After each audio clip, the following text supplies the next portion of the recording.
Peace. How everybody doing? I'm James with Pan African Designs. Um, been a minute since I've been able to do a Google Hangout or a live stream or whatever. For some reason or other, my browser, which is I usually use Firefox. It's always I always use Firefox, but for whatever reason right now Firefox's live stream is down. So I've switched over to Google. I don't really use Google Chrome, but it looks like I'm gonna have this what I'm gonna have to do. But anyway, I'm just doing a quick update on actually what's going on with the brand, as well as probably gonna talk about a little stuff that just that I rambled on, maybe get to know a little bit something about me, kind of like what I envisioned for the brand, like kind of how I got started or whatever. I'm not really used to the doing these live videos, so y'all gonna have to bear with me. It's gonna be a little awkward. Probably gonna be fidgeting around, looking around for stuff, and I'm gonna do a little reading of some stuff I got, notes I got wrote down. So y'all just bear with me. But like I say, this is an exciting year for us. We moving into our fifth year. We already passed 4 years now, and we're moving into our fifth year, and we got a lot of products. We're trying to release coming up this spring.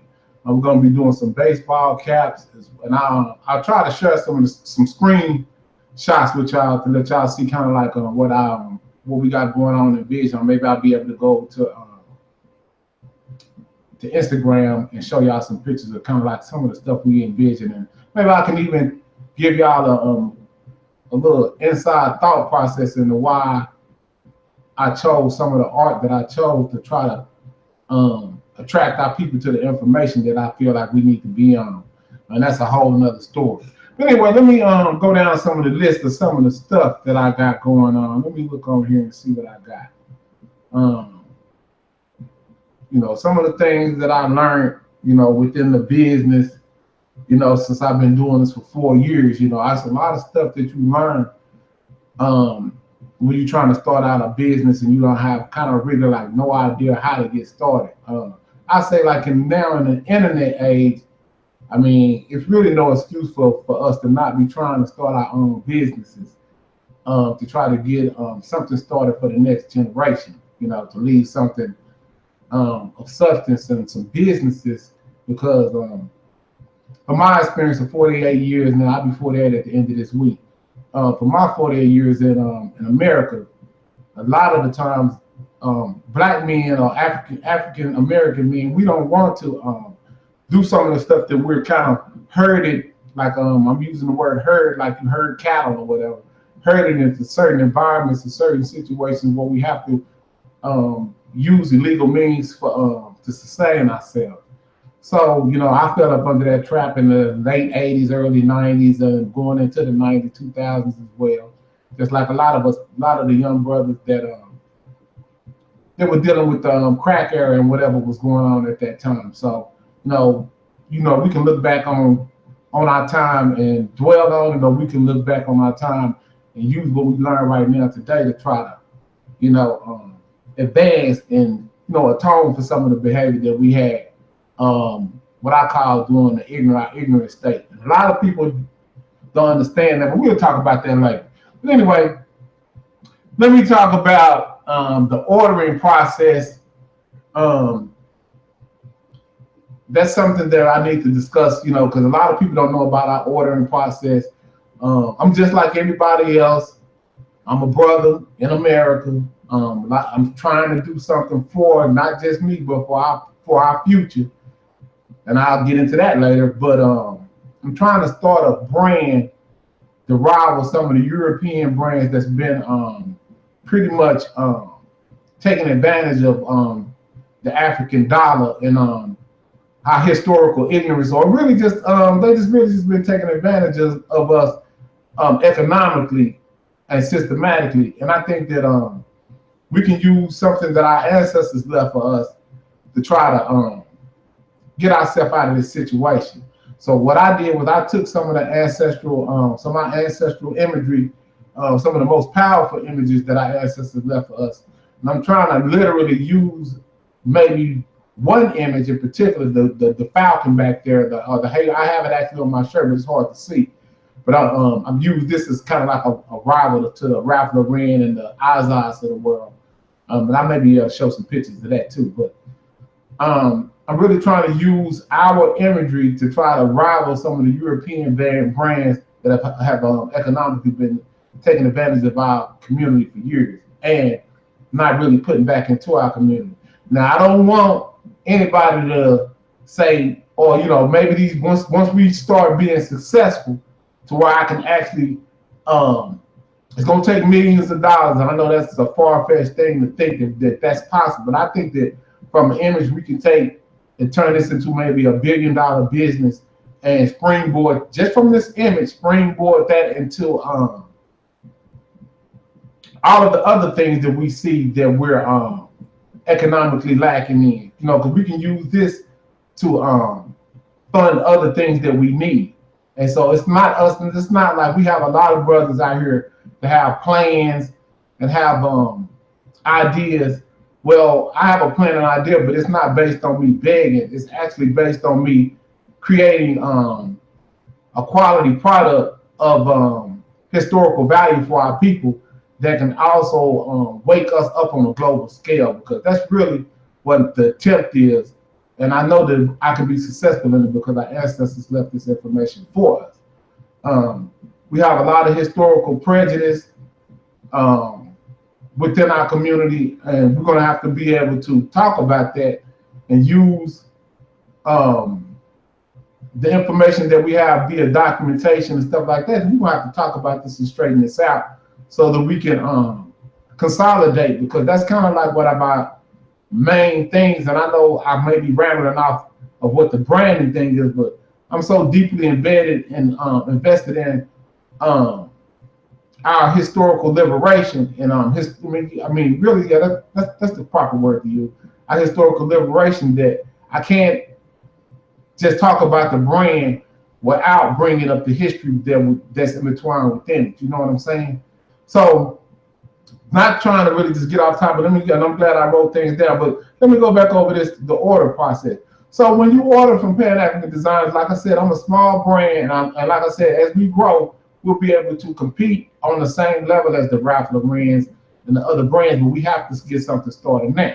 So with that in mind, what I have to do is I'll say, for instance, what I'll do is I'll order maybe this shirt. Now I know that this is made by somebody else at this point, but remember, we don't have a starting point because we're all starting from nothing. So we have to be respectful of where we are at. This is not the end goal for us to be purchasing materials such as the flag or anything that we want to do, but being as though I don't have any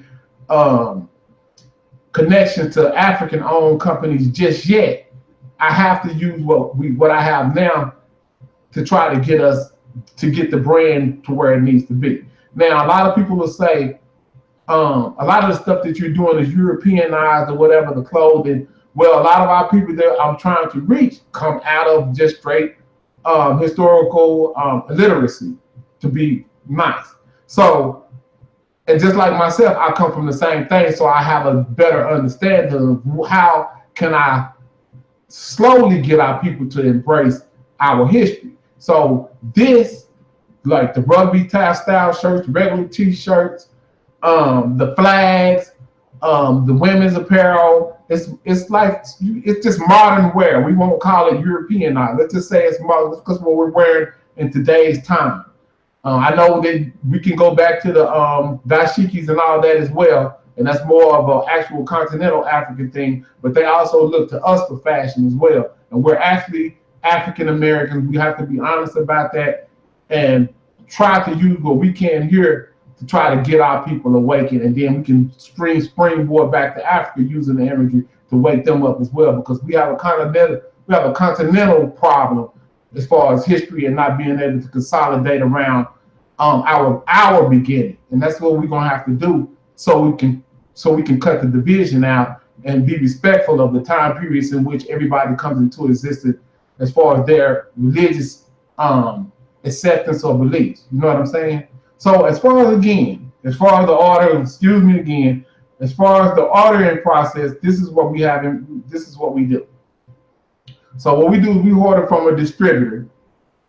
Then what it takes, maybe depending on where the distributor is located, it could be one located here nearby, or they have distributors all over the United States that sometimes you may have to order even out of the country. And that would be that's for a whole nother topic. But once we get the order in, once we get your order, we order what you ordered via a distributor. The order, once it's ordered, and it depends on it. Sometimes you may order, say today is Sunday. You may order today on Sunday. We usually try to put the orders in every 3 to 4 days. So if you ordered on Sunday and I don't have an order because it's a small company, I may wait 3 days before I put your order in as well, and then I may get maybe 2 more orders within that time, or I maybe get 10 orders. You never know. This is just a bit hypothetical here. So once that happens, then the stuff, all of the apparel will come in, and then once the apparel come in, then the process of me pressing it or embroidering or stitching and tagging and all that, and then shipping and everything, all that takes place, and then you will get a confirmation as to everything going out. Now we ask for a 2-week grace period. Reasoning why is because sometimes, like say, I may put a tag on this shirt in the back. We try to tag all of our apparel. I may rip the shirt. If that happens, I'm going to have to reorder, and then that's going to take extra time. Or we may press our large signature Heru logo on maybe adults, children's. We do all different sizes for the family. We may press something up, and it may be damaged. So, and if I don't have the size, I don't have what you ordered particularly in stock, then I may have to reorder, because I may not have a small, so I may have to reorder. So that'll take a little bit of time. But usually most orders arrive within maybe 7 to 10 business days for most people. But if not, sometimes it may be 2 weeks, sometimes depending on the difficulty, sometimes it may not be in stock. Sometimes one thing that I hate about once you learn about this is they sometimes a product we may have on the website a color may get discontinued, or a total product may be discontinued, and then I'll have to look and actually either refund your money or ask, go into customer service mode and have to call you and contact you and ask, how do you want to proceed? Do you want a different color? Do you want a refund? Do you want to try a different style, and so forth? So that's all what I do, and that's just pretty much what I do. It's all pretty much me doing everything from to just try to get us started. I don't plan to be doing this forever, but somebody has to get the ball rolling. So that's what's going on.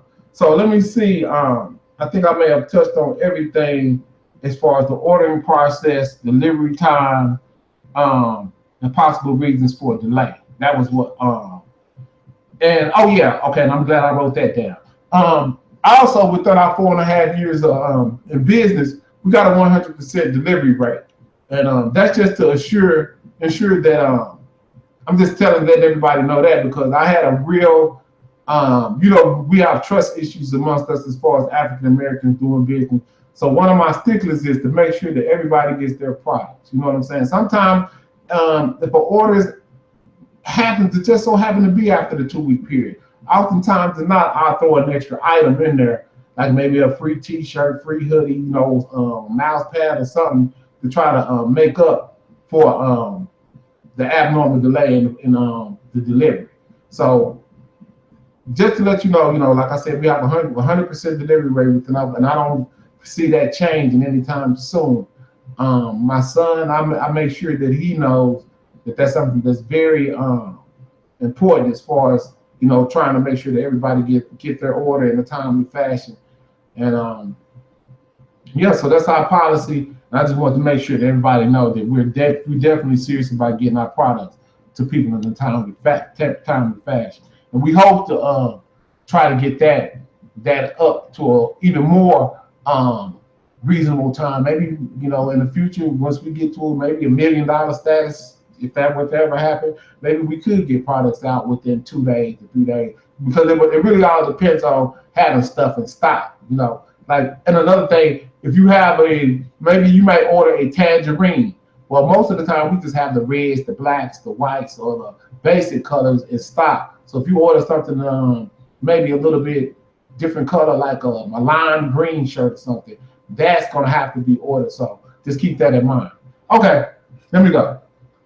So let me explain. Let me see. Then I explain. Okay, it says explaining the printing process in detail and the quality of our product for those that haven't purchased our items.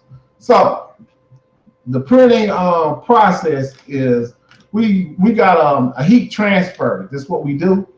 For right now, I think that's like one of a lot of people when I first started had a complaint about it without having real knowledge of the new technology that they use to press stuff up. And like I said, when I first started the brand, I did not understand or didn't even know really much about what I was doing, just like all of us, and I'm admitting it.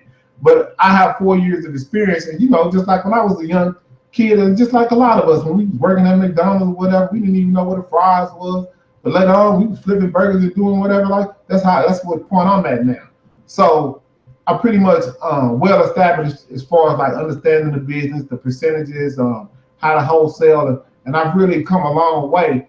And now I feel comfortable about trying to do wholesaling with the family, trying to get people that understand what the brand is and understand what I'm trying to do, trying to give maybe like profit sharing, because you know banks won't give us loans.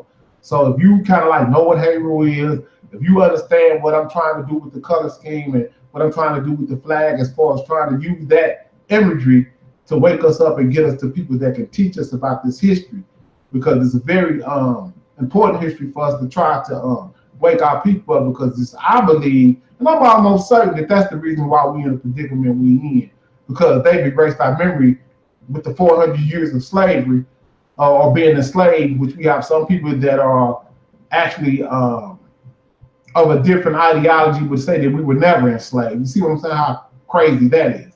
But I remember it was erased. My theory on it being as though I have the actual 400 years of a missing history. My theory is the reason that they erased our memory is because they know our history. Our history is actually what they based their whole country, what they built this whole country on. And in doing so, it was almost very important to make sure that the people that were from the actual continent of Africa not know just how great or what our contribution to this particular civilization and other civilizations are.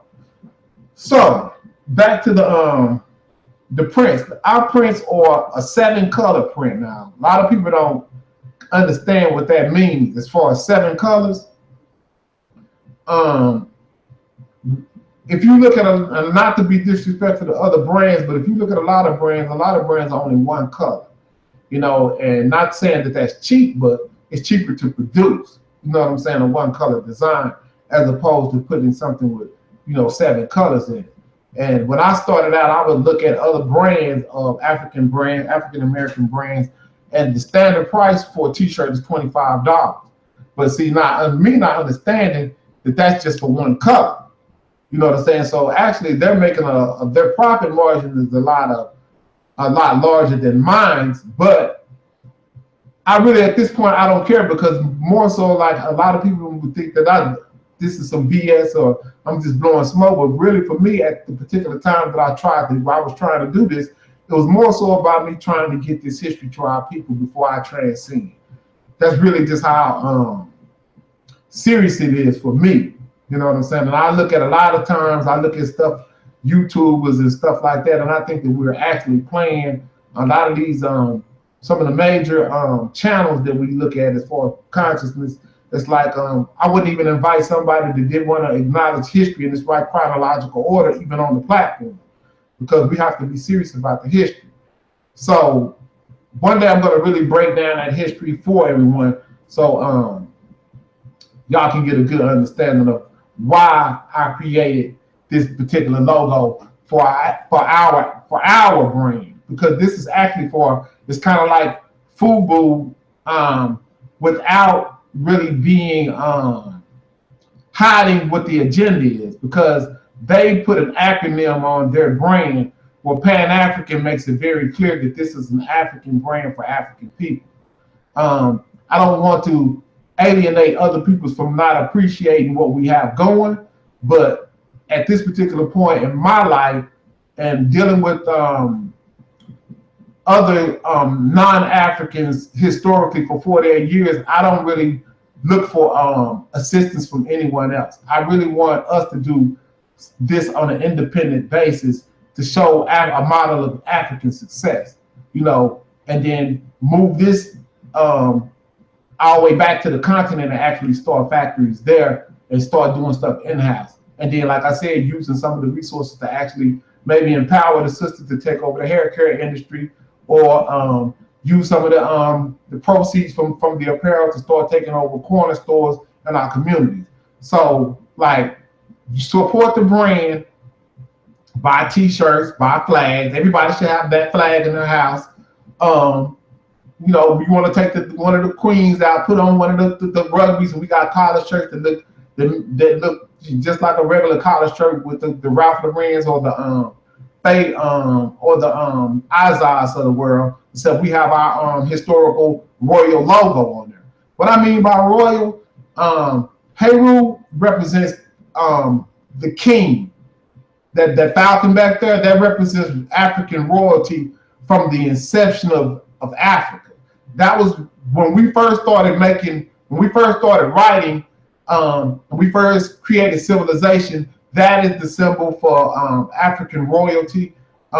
It's used all over the globe today by Europeans, from Britain to Russia to America. If you look on the back of the dollar, if you look on the presidential seal as he's standing on the podium, if you actually look on their flag, they actually have our logo on their flag, but they erased our memory, so we don't know that. You know what I'm saying? So this is our chance to actually show the world that we know what time it is now, and we coming to take our history back. It's just like if somebody took something from you and you see them walking down the street, you're gonna say, hey, that's mine. So that's what we're supposed to be doing. We're supposed to, as we find out what has been, as we find out what has been stolen from us historically, we're supposed to take it back. So that's what this is. And like I said, and the finances from this is definitely supposed to go towards employment of African people. Not saying that because of discrimination laws that we will be totally African run, but just as other companies look to employ their offspring in their future, we will be definitely doing the same thing for Pan-African design. I know this may sound like, a lot of people may say that this sounds crazy, but when I became aware of this information, and a lot of people will once they become aware, will be a kind of a sense of enragement because of how great our history is. To know that if I could have learned this from a birth, that I could have maybe created this and never had to turn to a street environment, and maybe that I never have did some of the things, or maybe could have set my family up for a better future, and maybe could have done a lot of great things with this brand 20 years ago. Maybe we'd be 20 years ahead the way I look at it. But being as though that's not the case, we can't cry about that now. We are what we are, and I'm glad that I was able to live long enough to be able to find my history so I could share it with everybody. And that's what my contribution is going to be. And I think that this is going to be my legacy, is that I'm going to be the person to start the economic and the economic renaissance back to our historical greatness, man. I really think that that's what this is. And I look at this just like this history, just like hip hop.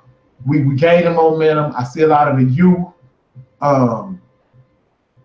They embracing the information. They're asking questions. In the age of the internet, there's no excuse for y'all not to go and look at this history and do some fact checking. You know what I'm saying? And then if you once you do some fact checking, ask some questions. It's also a shame that somebody like myself that asks, and I don't take credit for learning anything. I'm just like everybody. I swear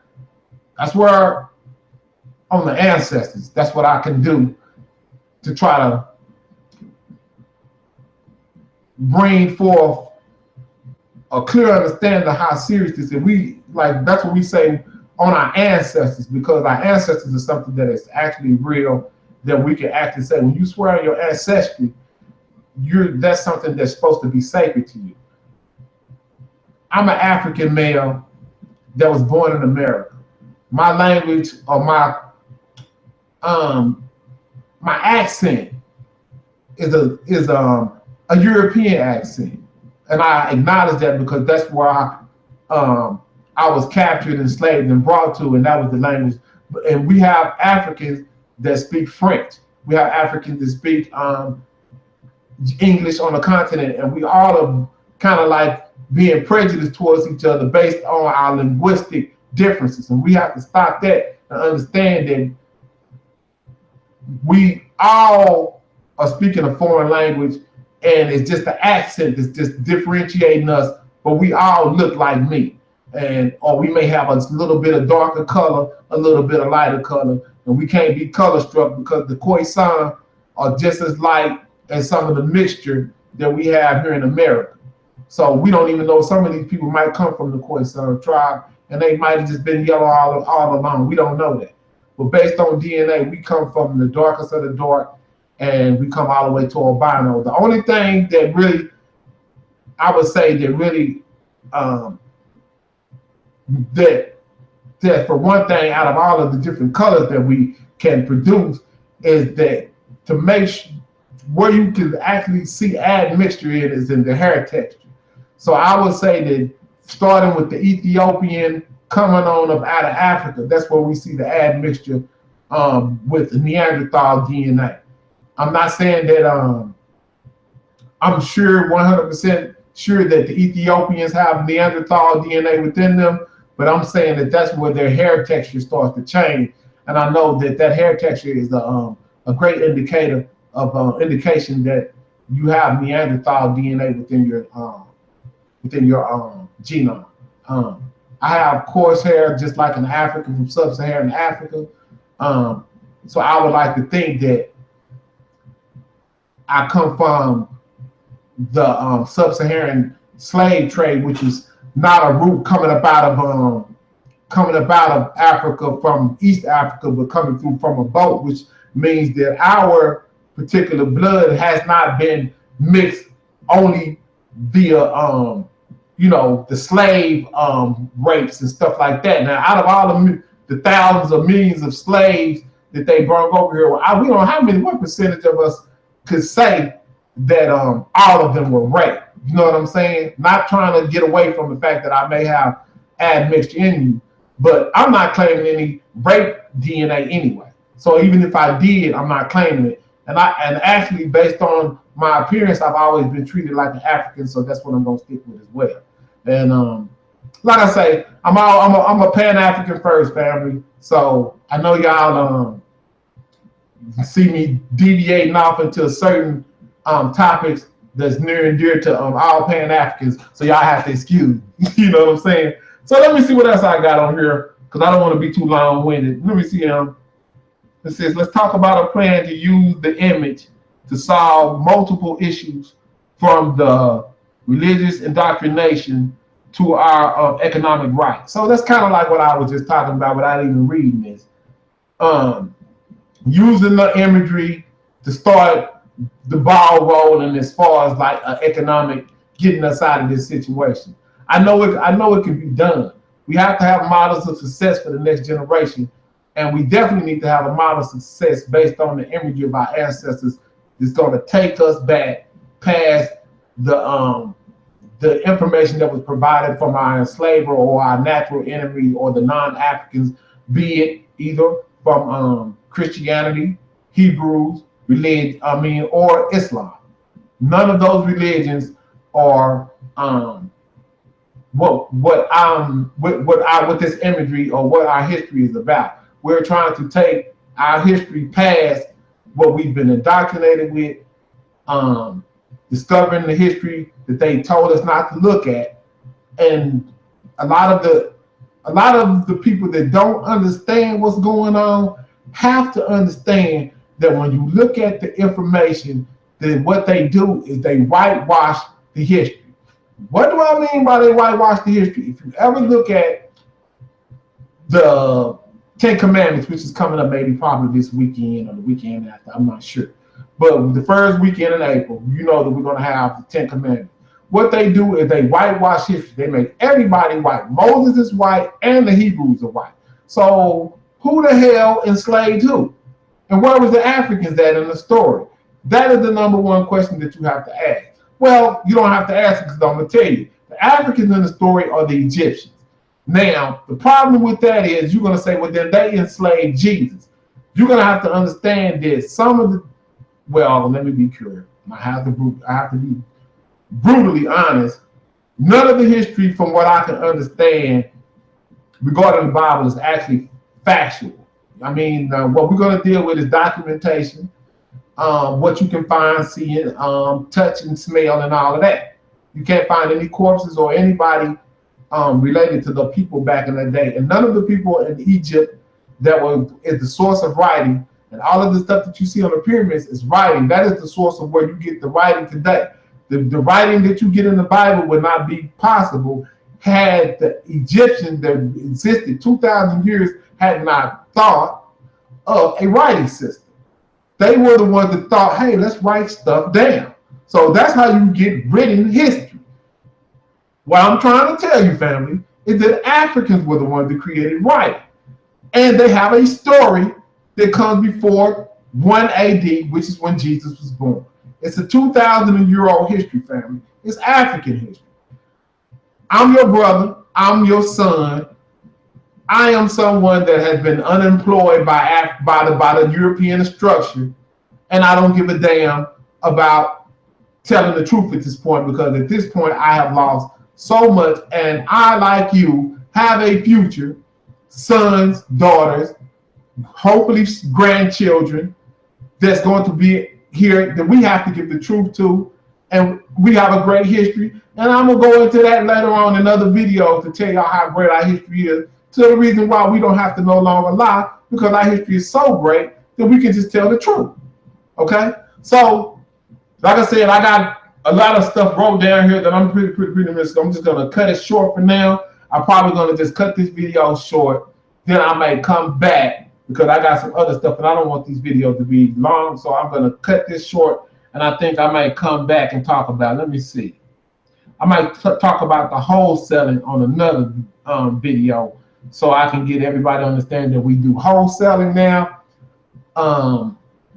We're trying to do like a profit sharing with the family for people that actually are aware of the information as far as what the actual image means, because until y'all get an actual, let me move on a little bit, until y'all actually get an actual historical comprehension of what that image means, y'all are not going to appreciate what I'm trying to do.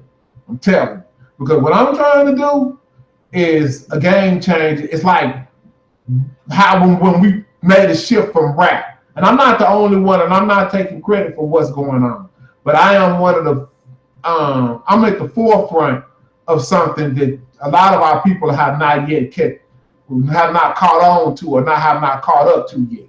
So it's always good to be the early bird. I remember back when hip hop came out, people said hip hop's not going to be here long. But that's the same way I feel about this history. When I found out about this history, I love this history like I love hip hop, because it's liberating. It's going to liberate us historically and mentally from historical enslavement. And once you historically or you mentally free, I think that then if we can consolidate around history respectfully. And what I mean by that, and I want to break this down before I get out here. What I mean by that is chronology, and that means in order. That means 1, 2, 3, 4, 5, 6. We have people within what we call, and a lot of people that may not know what I'm talking about, It's called a conscious community where people are supposed to be aware. Well, I have news, and I'm going to be very brash and hard about this, but if you are not going to accept history in the correct chronological order, then you are not conscious. Excuse me. So what does that mean? That means if you're not going to accept when writing first started, because that's the only way that you're going to get written history, if you start where the beginning of writing started. If you're not going to start from the beginning of writing, then go and look at the development of who came after that, who came after that, so forth and so on, then you're not conscious. Now, the stickler and something that y'all gonna have to pay close attention to is the first people who claimed that they were the beginning of history, which is the Adam and Eve, the flood of Noah, and all of that. The only reason you know that is because they have a written text. And the written text is the Hebrew text, right? Well, if you look at what the Hebrews tell you, they tell you that the first place they started out at was in Kemet, Egypt. And that they stayed there 400 years.